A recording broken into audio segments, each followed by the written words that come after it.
नमस्कार. विश्वशांती दर्शन चॅनलमध्ये आपल्या सगळ्यांचं स्वागत.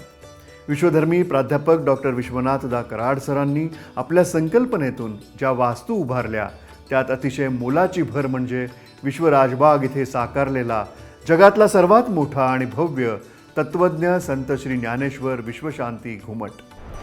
आपण पाहत आहात त्या विश्वशांती दर्शन चॅनेलची संकल्पना ही सरांचीच. सादर आहे योगी पावन मनाचा या कादंबरीचं क्रमशः कथाकथन. ही भावपूर्ण कादंबरी लिहिली आहे श्री लक्ष्मण सूर्यभान घुगे यांनी. सुवर्णपिंपळ ही प्रसिद्ध कादंबरी ही त्यांचीच. योगी पावन मनाचा या कादंबरीमध्ये संत श्रेष्ठ ज्ञानेश्वर माऊली आणि श्री विठू माऊली यांच्या भेटीवर आधारित रसाळ आणि भक्तिपूर्ण कथा आहेत, ज्या वाचकांना एका भक्तिमय भावपूर्ण वातावरणामध्ये नेतात. पाहुयात लेखक श्री लक्ष्मण घुगे आजच्या कथेबद्दल काय म्हणतात ते. आत्ताची जी कथा आहे ती योगी पावन मनाचा या टायटलवर आधारित ही कथा आहे. श्रोतेगण हो, आत्तापर्यंत तुम्ही ज्ञानोबरायांचा जीवन प्रवास ऐकलात. खरं तर हा प्रवास आदरणीय विश्वनाथजी कराड सर यांच्यामुळे आपणा समोर पोहोचवण्याचा यशस्वी प्रयत्न आमचा झालेला आहे. मी जो अभ्यास केलेला आहे, या विरहिणींचा अभ्यास केला आणि जे काही साहित्य वाचलं माऊलींचं, त्यातून मला ज्ञानेश्वरांना माऊली का म्हणतात याचं चिंतन जे समजलं, तो प्रवास या ठिकाणी मांडण्याचा प्रामाणिकपणे प्रयत्न केलेला आहे. सादर आहे कथा 18वी योगी पावन मनाचा. दिवस उगवल्यापासून गुरुमाऊली श्री निवृत्तीनाथ चिडचिडपणा करत होते. त्यांनी विचारात घडलेल्या ज्ञानोबा माऊलींना चिडून म्हटलं, असे किती वेळ आकाशाकडे पाहत उभे राहणार आहात. गुरुमाऊली आज पहिल्यांदाच चिडले होते. त्यामागची गुरुमाऊलींची भावना मात्र शुद्ध आणि पवित्र होती. माऊलींचे डोळे मात्र भरून आले. तेव्हा गुरुमाऊलींनाही वाईट वाटलं. ते जड पावलानं पुढे आले. माऊलींच्या मस्तकावरून मायेनं हात फिरवला आणि म्हटले, माऊली, आपण आकाशात उडणाऱ्या 4 अनाथ पतंग आहोत. आपल्याला कुणालाही भरकटून चालणार नाही. आपला प्रत्येक शब्द सोन्याच्या मोला एवढा असला पाहिजे. आई वडील आपल्याला सोडून गेले. त्यानंतर आपल्या सर्वांची जबाबदारी आम्ही स्वीकारली. आपल्याजवळ भगव्या वस्त्रांव्यतिरिक्त काहीही नाही आहे, ते फक्त ज्ञान. याच ज्ञानाच्या प्रसादानं आपण पावन पवित्र झालो. आमच्या अधिकारवाणीचं बोलणं जर तुम्हाला चुकीचं वाटत असेल तर आम्हाला क्षमा करा. तसे श्री ज्ञानोबा माऊलींनी गुरुमाऊली श्री निवृत्तीनाथांचे दोन्ही हात हातात धरले आणि म्हणाले, आपण क्षमा मागण्याचं अजिबात कारण नाही गुरुमाऊली. आम्हावर रागवण्याचा तुम्हाला पूर्ण अधिकार आहे. आम्ही विरहिणी गात काळोखात जरूर भटकलो, परंतु त्यात फक्त विठ्ठलाच्या भेटीची आर्त ओढ होती. म्हणूनच शब्दवेली श्री पांडुरंगाच्या पूजा करायला धावत होत्या.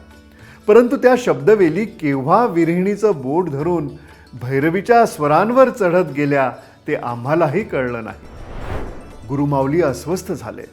लांबण दिव्याच्या ज्योतीवर नजर टिपत म्हणाले, अश्रू आणि भय मनुष्याच्या विश्वासाला आणि योग्यतेला संपवतात. माऊली, जे हातातून निसटलं, जे जपलेलं हरवलं, त्यावर आपण किती काळ अश्रू वाहणार आहोत. आता उर्वरित आयुष्यात आपल्याला काय मिळवायचं आहे यावर नियोजन करायला हवं. आयुष्य जिंकण्याचे विविध पदर तपासून आपणच स्वयंप्रकाशित होऊन जगाच्या कल्याणाची दारं मोकळी करायला हवीत. ज्ञानदेवा, तुम्ही खूप नशीबवान आहात. तुम्हाला साक्षात भगवान श्री पांडुरंगाच्या कुशीत शिरण्याचं भाग्य मिळालं. परंतु तुमच्या विरहिणीच्या स्वरांना भाळून वारंवार भगवंतांनी तुमच्या भेटीला धावत यावं हे स्तुत्य नाही. तुम्ही जसं भगवंतांच्या साकार रूपाला समोर प्रकट झालेलं पाहिलं, तसंच तुम्ही अंतःकरणातल्या देव्हाऱ्यात भगवंतांना प्रकट झालेलं का पाहू शकत नाही. तुमच्या देहातला अनंत युगांचा देव्हारा रीता नाही. पहा जरा आत डोकावून. आम्ही ज्ञानेश्वर नावाचं रोप या मराठी राज्याच्या भूमीत लावलं. ते इतकं उंच वाढायला हवं की त्याचा आश्रय संपूर्ण जगानं घ्यावा. होय ज्ञानदेवा, संपूर्ण जगाला तुमच्या मायेचं छत्र लाभायला हवं. तुम्ही माऊली म्हणून विश्वस्त व्हा. विचरे विश्व होऊनी विश्व माझी हे सुंदर वर्णन श्री ज्ञानेश्वरी तुम्हीच केलत ना. पांडुरंग कांती दिव्य तेज झळकती रत्नकीळ फाकती प्रभा या गीताच्या पायात तर तुम्ही साक्षात अद्वैत अनुभवाचे घुंगरू बांधलेत. हे परिवर्तन तुमच्या आयुष्यातला अत्यंत दिव्य क्षण ठरणार आहे. तुम्हाला खऱ्या परमेश्वराची प्रचिती केव्हाच आली आहे. आजपर्यंत विरहिणीचं बोट धरून ज्या परमेश्वराचा तुम्ही बाहेरच्या जगात शोध घेत होतात त्या परमेश्वराचं दर्शन आता स्वतःच्या अंतर्मनात घेण्याची वेळ समीप आली आहे. त्या विठ्ठलाला शरीराच्या कणाकणात भरून टाका. आनंद कल्लोळात ती पर्णकुटी बुडाली. माऊलींच्या गालावर हास्य दाटलं. अश्रूंचा धर्म बदलला. आनंदाश्रू पापण्यांना स्नान घालण्यासाठी पुढे आले. आईसाहेब श्री मुक्ताबाई आणि श्री सोपानदेव माऊली जवळ येऊन थांबले. तेव्हा गुरुमाऊलीही पुढे आले. माऊलींच्या गालांवरून मायेनं हात फिरवत म्हणाले, अरे अरे ज्ञाना झालासी पावन, तुझे तूच ध्यान कळू आले. तुझा तूची देव तुझा तूची भाव, मिटला संदेह अन्य सत्वी. ज्ञानदेवा तुम्ही योगी पावन मनाचे आहात. आता अद्वैताची कवाडं उघडा. तुमच्यासाठी आता अंतरात्मा परमात्मा आणि विश्वात्मा यांच्यात काहीच अंतर उरायला नको. अद्वैताची प्रचिती येणं हा साधक अवस्थेतील अत्यंत परमोच्च बिंदू तुम्ही कुंडलिनी योग साध्य करताना अनुभवलात. तुम्ही कोण आहात हे आता तुम्हाला कळायलाच हवं. झाडांच्या फांद्यांवर अलगद झुलणारे दवबिंदूंचे काचेरी थेंब सुद्धा मातीत जिरून झाडाझुडपांना गर्भधान वाटतात. स्वतःचं अस्तित्व मातीवर कोरण्यापूर्वी ते दवबिंदूंचे काचेरी थेंब स्वतःला सुद्धा सतारीच्या संगीतात बुडवून टाकतात. उसळणाऱ्या राग मल्हारासोबत जर ते दवबिंदू अभ्यंग स्नान उरकत असतील तर आपणही ते भाग्य का मिळवू नये.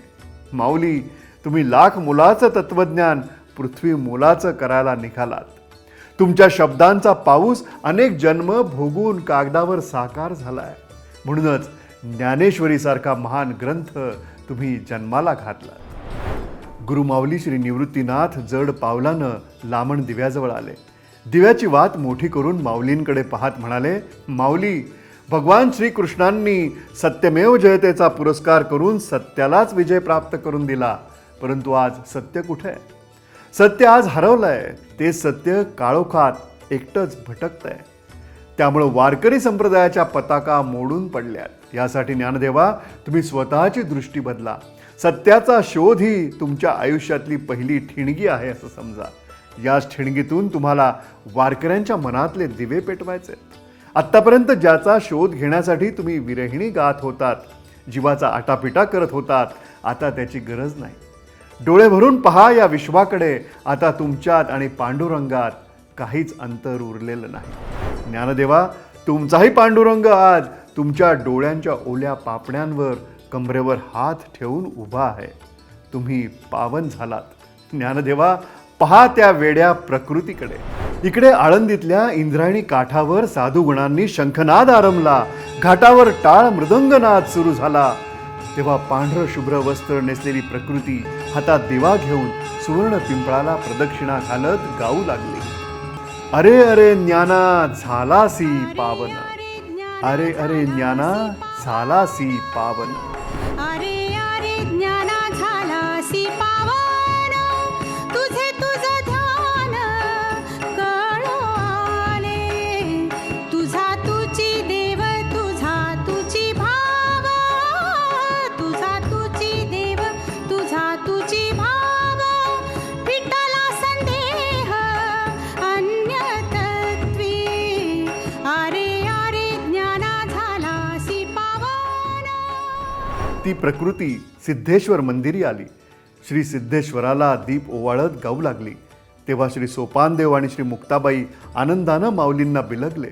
तेव्हा गुरुमाऊली पुढे येत म्हणाले, माऊली, तुम्ही आता देवरूप व्हा, पावन मनाचे योगी व्हा आणि त्यासाठी मार्गस्थ व्हा. रामकृष्ण हरी. रामकृष्ण.